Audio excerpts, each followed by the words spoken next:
Scavenger hunts are always a hit with kids. Why? Because there's no age limit on scavenger hunts. In this video, I'll share a few ideas for different types of hunts you can do with your kids at different ages and developmental levels, while also describing the benefits. Make sure you give this video a thumbs up, subscribe to my channel, and hit that notification bell to make sure you don't miss any of my uploads. Let's get to it.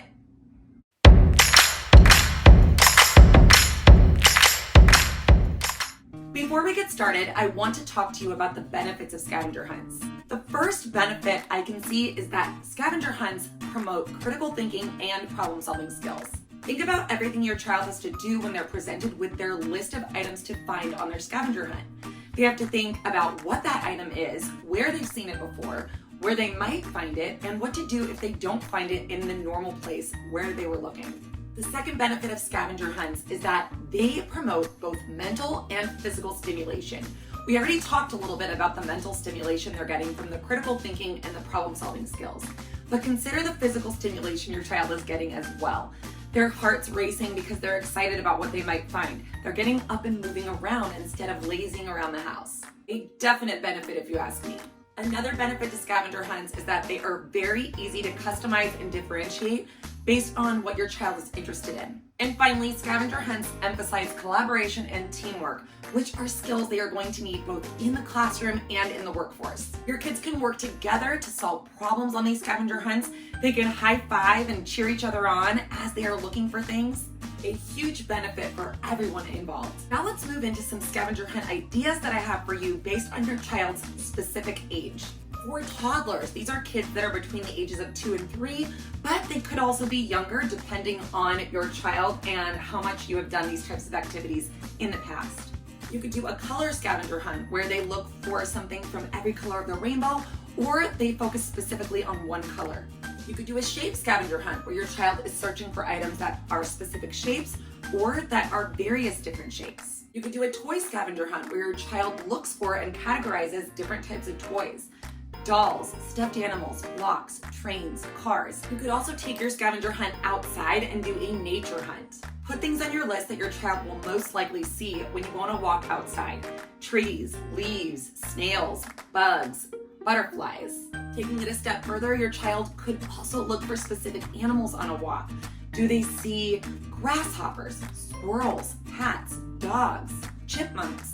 If you're planning a zoo trip, have your child have a list of animals that they will see at the zoo, and every time they find an animal, they can check it off their list. You could do a scavenger hunt that has to do with sizes and really emphasize different vocabulary words for your child. Huge, gigantic, tiny, small, big, little. Have them search for things that are different sizes and then categorize those items based on their size. We're gonna move on to the next stage of scavenger hunts, preschool age children. These are the kids that are between the ages of 4 and 5, but they could also be a little bit younger if your child is at that developmental stage where they're starting to recognize their name or letters or numbers. Feel free to use any of the toddler scavenger hunt ideas with your preschooler. They will still have a great time with those. You could do letter scavenger hunts, where you hide flashcards around your house with different letters on them. Have your child check off the letter every time they find one of the cards. You could also go on a sound hunt and have your child pick a letter of the alphabet, think about that sound, and then find things in their house or outside their house that start with that letter sound. You could do a number hunt where, again, you're going to hide flashcards around with different numbers on them and have your child mark off the number as they find it. You could also have them match numbers and quantities. So maybe they have a number on their sheet and there are quantities of items that are hiding around your house that they have to find and match to the number on their list. If your child is working on rhyming, you could give them a list of items that they have to find a rhyme for. So for example, you might have something on your list that says, find something that rhymes with B, and they could go out and find a tree. You could do a seasonal scavenger hunt where they go on hunts for things that you would only find in certain seasons. Pumpkins, gourds, acorns, colored leaves, you get the idea. You could make this benefit you and give your child a grocery scavenger hunt, where you have a list of items that you need to buy for your house and your child has to go on a hunt to find them at the grocery store. This is a win-win because your child is having fun and you're getting some shopping done.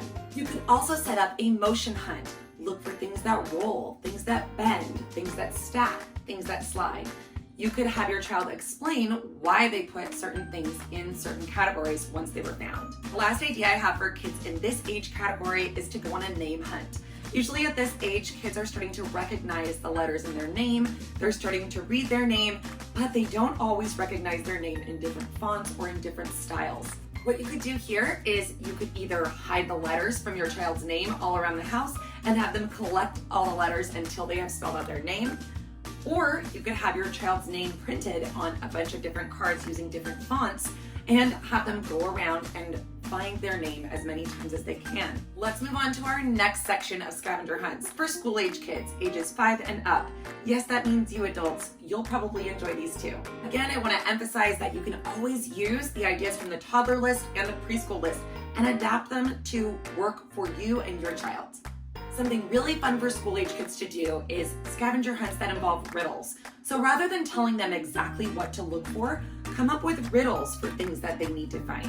You know, like what's black and white and red all over, and then it's a newspaper or a magazine or a book, and they have to collect that item and explain to you how they know that what they got matches the riddle.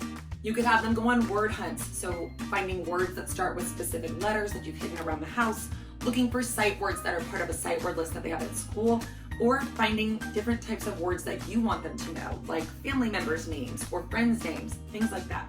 You could also send them on a 2-dimensional and 3-dimensional shape hunt, and then they have to explain to you how they know that each item is either 2D or 3D. You could send your child on a 5 senses scavenger hunt where they have to find things that they see, find things that they smell, that they hear, that they taste, or that they touch. Moving up to the older side of this age range, you could send your child on a book hunt where they search for a specific genre of books, fiction books, fables, nonfiction books, or books that all have the same character in them. Books that are all by the same author. To personalize the scavenger hunt a little bit more for your child, you could send them on a Things I Love hunt.